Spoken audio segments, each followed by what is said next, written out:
Hi hello friends, ಎಲ್ಲರಿಗೂ ನಮಸ್ಕಾರ. ರವಿಚಂದ್ರಿಕಾ ಕಿಚನ್ಗೆ ಸ್ವಾಗತ. ಇವತ್ತಿನ ರೆಸಿಪಿ ಬೂದುಗುಂಬಳಕಾಯಿ ಜ್ಯೂಸ್ನ ಮಾಡ್ತಾಯಿದ್ದೀನಿ.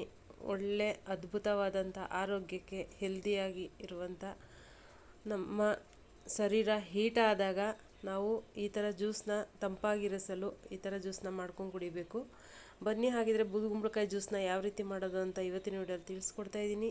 ಅರ್ಧ kg ಬೂದುಗುಂಬಳಕಾಯಿನ ತೊಗೊಂಡಿದ್ದೀನಿ. ನಿಂಬೆಹಣ್ಣು, ಸ್ವಲ್ಪ ಪೆಪ್ಪರ್ ಅಂದರೆ ಕಾಳು ಮೆಣಸಿನ ಪುಡಿ, ಆಮೇಲೆ ಉಪ್ಪಿನ ಪುಡಿನ ತೊಗೊಂಡಿದ್ದೀನಿ. ಇಲ್ಲಿ ಬೂದುಗುಂಬಳಕಾಯಿನ ನಾವು ಬೀಜ ಎಲ್ಲನೂ ತೆಗೆದುಬಿಟ್ಟು ಚಿಕ್ಕ ಚಿಕ್ಕದಾಗಿ ಪೀಸ್ಗಳನ್ನ ಕಟ್ ಮಾಡ್ಕೊಳ್ಳೋಣ. ಹಿಂದ್ಗಡೆ ವಾಟೆ ಎಲ್ಲ ತೆಗೆದುಬಿಟ್ಟು ಚಿಕ್ಕ ಚಿಕ್ಕದಾಗಿ ಪೀಸ್ಗಳನ್ನ ಕಟ್ ಮಾಡಿ ನಾವು ಮಿಕ್ಸಿ ಜಾರ್ಗೆ ಹಾಕ್ಕೊಂಡು ರುಬ್ಬೋದಕ್ಕೆ ತಗೊಳ್ಳೋಣ. ನೋಡಿ, ಈ ಥರ ಎಲ್ಲ ಕಟ್ ಮಾಡ್ಕೊಂಡು ಹಾಕ್ಕೊಂಡಿದ್ದೀನಿ. ಇದಕ್ಕೇ ಉಪ್ಪು ಮತ್ತು ಪೆಪ್ಪರ್ ಪುಡಿ, ನಿಂಬೆಹಣ್ಣು ಹಾಕ್ಕೊಂಡು ನಾವು ರುಬ್ಕೊಳ್ಳೋದಕ್ಕೆ ಸ್ವಲ್ಪ ನೀರನ್ನ ಸೇರಿಸ್ತಾ ಇದ್ದೀನಿ. ಇಲ್ಲಿ ಸ್ವಲ್ಪ ಕೊತ್ತಂಬರಿ ಸೊಪ್ಪು ಫ್ಲೇವರ್ಗೋಸ್ಕರ, ಇಲ್ಲಾಂದರೆ ಪುದೀನ ಬೇಕಾದರೂ ಹಾಕ್ಕೋಬೋದು. ನೀವು ಪುದೀನ ಹಾಕ್ಕೊಂಡ್ರೆ ಇನ್ನೂ ಒಳ್ಳೆಯದು.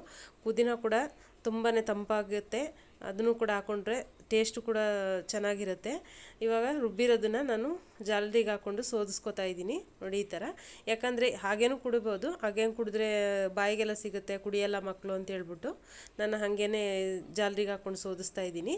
ಸೋದಿಸ್ಕೊಬಿಟ್ಟು ಇದಕ್ಕೆ ನೀವು ಬೇಕು ಅಂದರೆ ಸ್ವಲ್ಪ ಸಕ್ಕರೆ ಕೂಡ ಸೇರಿಸ್ಕೋಬೋದು, ಇಲ್ಲಾಂದರೆ ನೀವು ಹಾಗೇನೋ ಕುಡಿಬೋದು, ಚೆನ್ನಾಗಿರುತ್ತೆ. ನೋಡಿ, ಇವಾಗ ಬೂದುಗುಂಬಳಕಾಯಿ ಜ್ಯೂಸ್ ರೆಡಿಯಾಗಿದೆ. Thank you friends, bye.